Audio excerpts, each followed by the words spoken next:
Then I wanted very much to follow in that path. They really practiced poverty.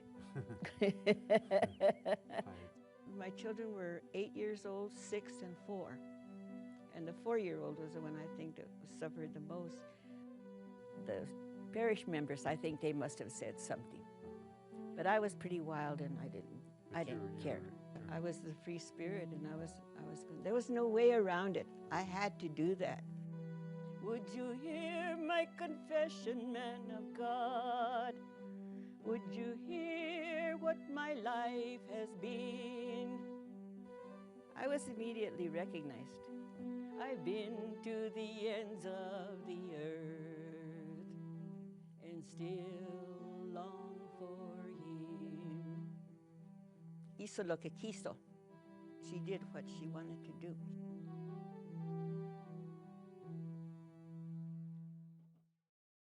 I was born in the San Luis Valley of southern Colorado, under Mount Blanca. And we had a huge ranch there, and we had a huge family. I'm the youngest of 13. And I was given the responsibility by the ancestors to carry on the music. Tio Jose, Tia Luisita, my grandfather was a singer too. And my mother only went to the 3rd grade, but she saw to it that I was educated and that I took piano lessons. So when the Benedictine nuns came to Capulin, that's when we took lessons from them and paid them with a gallon of milk. And I would go around to the kitchen where Sister Alfonso was washing the bucket so we could use it again. And I noticed how holy they were and how clean everything was. And then I wanted very much to follow in that path, you know. That's, I want to be holy. I don't always make it, but anyway. You look very regal and very appealing to you. Yes. The regalness of the nuns all dressed up. They were dressed up in their habits. And yes. And very... They didn't go out, you know. They stayed in their convent except to go shopping. And then they would ask my mother, well, can Veronica go with us? See, they already had plans for me. I would go with them and I'd see they were very thrifty. But when I was a teenager and I had to drive them to Antonito, I didn't like that at all, you know. I knew how to drive, but I didn't want to have to take them. You know, when you're a teenager, you don't like to be driving nuns around. How old were you when you joined the nunnery? I was 18 and then I left when I was 28. Okay. Did it go by fast or did it seem like time went on? Or Well, it was very structured. Very structured. You got up at 4 o'clock, you dressed quickly, you said your little prayers when you put on your clothes, you know. We had underclothes that were like bloomers, you know, and T-shirts. So when you were doing the laundry, you looked and saw who had holes in their T-shirt. They really practiced poverty. Piety. So you tell me one time that you worked in was it the parish laundry or was it the nunnery laundry, and that you'd see when you were in college? You were going to college too. You'd see the college girls, and they were all preppy, you know. They were dressed properly. But you had to observe your vows of piety and poverty, chastity, and obedience. Poverty, chastity. They didn't soften it in this day like today. It's softened. But in those days, it was poverty, chastity, and obedience. But I was more influenced by Francis, Saint Francis of Assisi, and an older sister of mine was Franciscan, Sister Juanita. But when she came home, she was like out of the world, you know. Well, you're not exposed to the world. You don't know how the world runs. And I would look at her and I'd say, how much out of the world she is. And I systematically stay out of the world now. There's certain things that places you've been and things you've done that you don't care to do again? I just ignore certain aspects of life because I maintain a certain peace. There you go. Peace of mind. Peace of mind. Well, that's in what you're London. taught. You're taught silence. You're taught a lot of silence. The Buddhist nuns, they can do that. They can leave for a while and go and have a family, or they can go and pray, Right. the opposite. They have that setup. It's a little more loose. But the Roman Catholic Church doesn't operate that way. Once you leave, you left, and that's it. They don't. You can go back for whatever, but if you leave, you choose to leave. You know. Well, yeah. you know, I thought that we just weren't personable enough, you know. Getting out of the Just people. You don't see very many nuns. I know there's some nuns in Mora, and they run a little thing, and I see them once in a long while. They still wear the habits and everything. There's a group there. Yeah. And they help. I guess they run a school there, some kind of school. yeah. That was it was an influential part of my life. That Wow. and I appreciate it for what it is. Yeah. But I also made a decision, you know, when I left, I had a little blue dress. I had a Monsignor type hat that my little cousins took and were playing with it. And we had a big old feast, and my mother never said anything. The parish members, I think they must have said something. But I was pretty wild, and I didn't care. That's a lot to say. Well, I have the wanderlust. I like to travel. The gift of the Catholic Church is that they do advocate having people be active in matters that affect people. Exactly. And that was the time of the civil rights movement with King and the people that marched to Washington. And I went to Chicago partly because I wasn't used to the world, so I went to what was safe, and we had a house right there in the ghetto, and we organized. Some of us were religious, and we were, like I keep saying, out of the world and had to be retrained. So what we would do, we would hold town meetings all over the world, and we would send our children to different families because it was safe then to send your children to live with so-and-so, to learn how they operated. They still have some of those houses. And when we returned to the Southwest, that was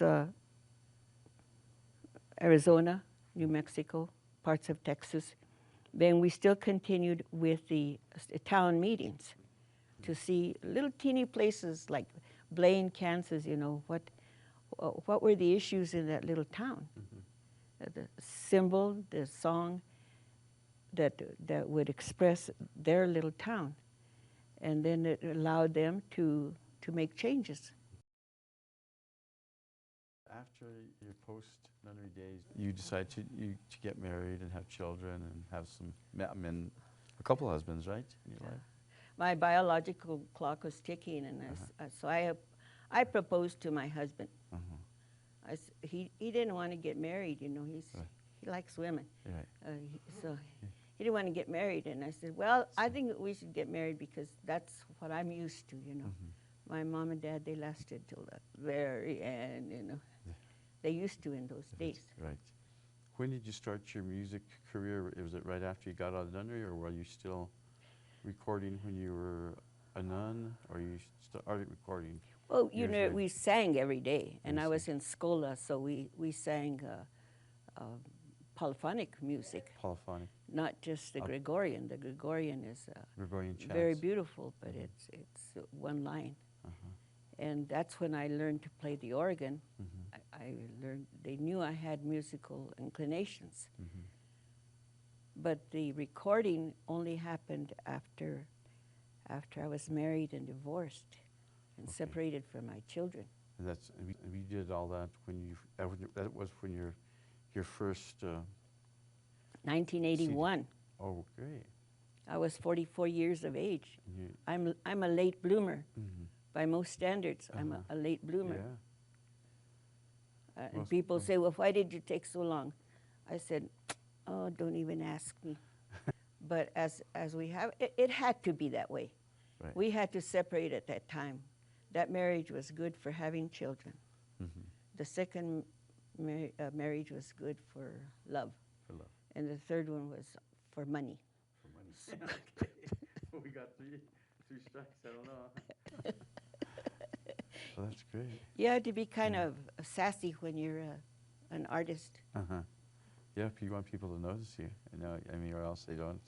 It's And- like I and it's tell very- my daughter, you want to tell me what to do, you pay me. Uh-huh. And she's not paying me. To do what you want, yeah. So that's when I started with Una sieta antigua en mi patio. That one is a hit. Abuela de Noria is a hit too. Mm-hmm. What So a you- waste of relationship it was on my husband. Was it, did it go fast? I looked down into the Noria and I thought of you, all Uh-huh. of that romance. Yeah. It's romantic. Well, sometimes those kind of things stir us, Yes, You have to go through tragedy in order to find happiness. right. You did what you wanted to do, but you say that your children were a big influence in you in what they wanted you to do. How did that affect your music? Is that like you're saying that I'm going to do what I'm going to do, Right. but you said you'd be so much happier if you had the full support of your children, saying, well, let's help our mother, reach her goals and things like that. Well, in the natural world, that doesn't happen. My children were 8 years old, 6, and 4.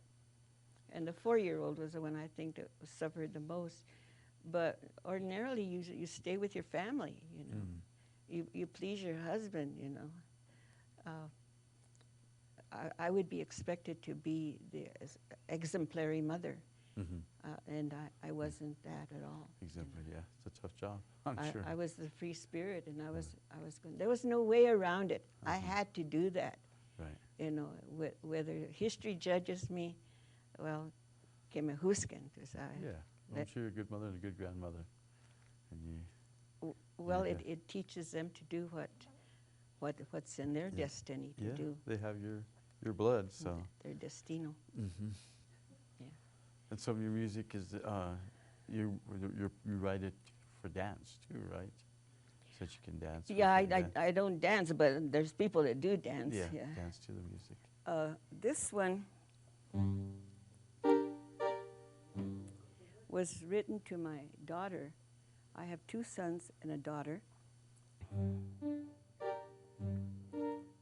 This is a song to her.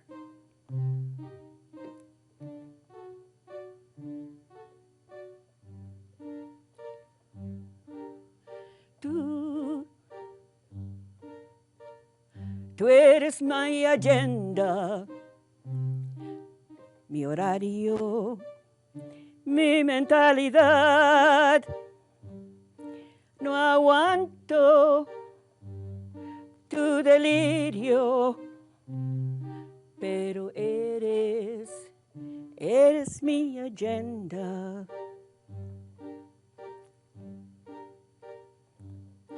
Entre culpa y gozo,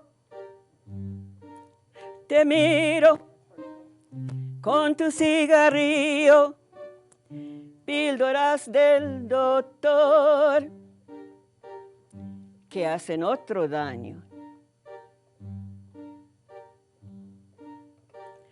At times you seem like a hardened criminal, but I know that's just an act to hide your hurt, your pain, your desperation.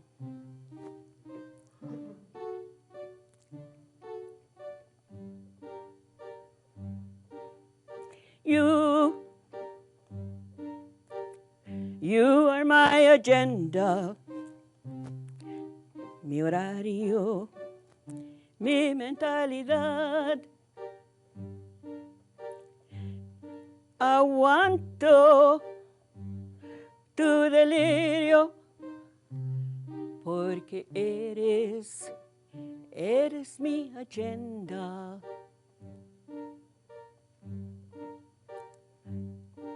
She plays mediator between her dad and me when we fight.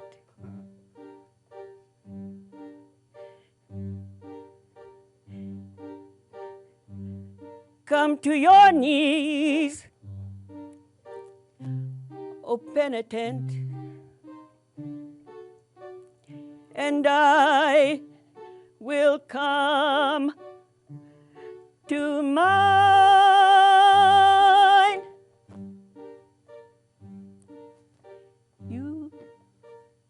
You are my agenda, mi horario, mi mentalidad. You are my agenda.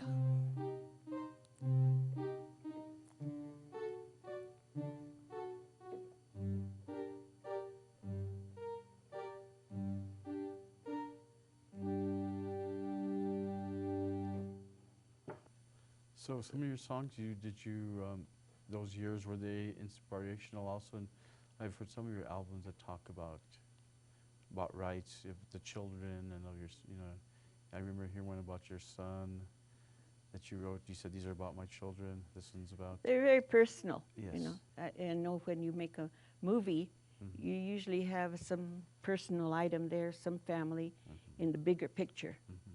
Always Mm-hmm. you're holding the smaller item in a bigger picture, Okay. you know, and it works.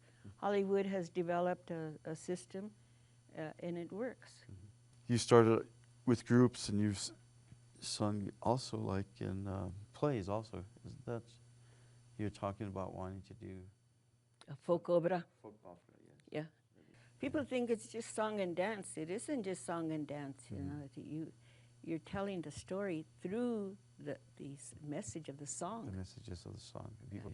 I want to do that. I may not be able to. It might fall to my grandchildren to make the folk opera because you know because you've been working on the script how.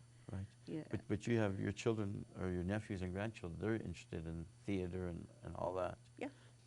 It's cute because my little grandson, he says, no, take this cup from me. You know, he's only about 4 years old. Oh. He looks at himself in the mirror. Take this cup from me. Oh, well, that's a great tribute.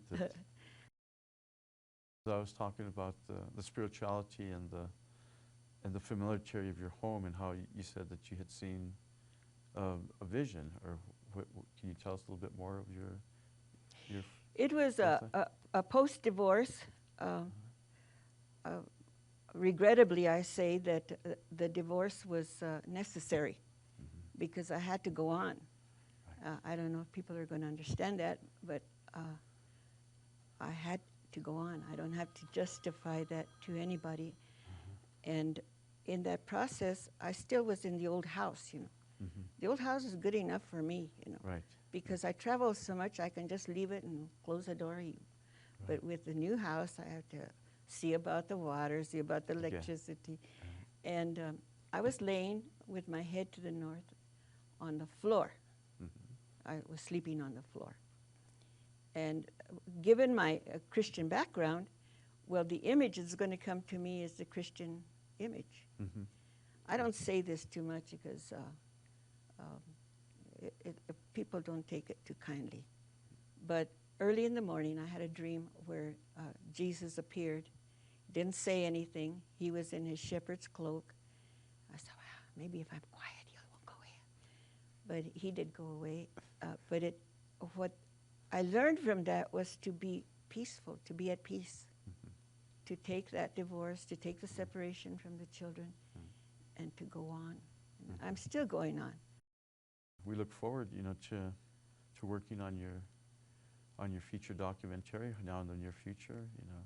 It'll probably be called Hizo lo que quiso. Hizo lo quiso. That's the production company, or is that going to be the name of the film? She did what she wanted to do. She did what she wanted to do. And this is kind of a message to women that if you do that, you're going to pay the price for one thing, but it behooves us to put our 25 cents in too. You know? And follow your dreams. Yeah. And you followed your dreams. I did.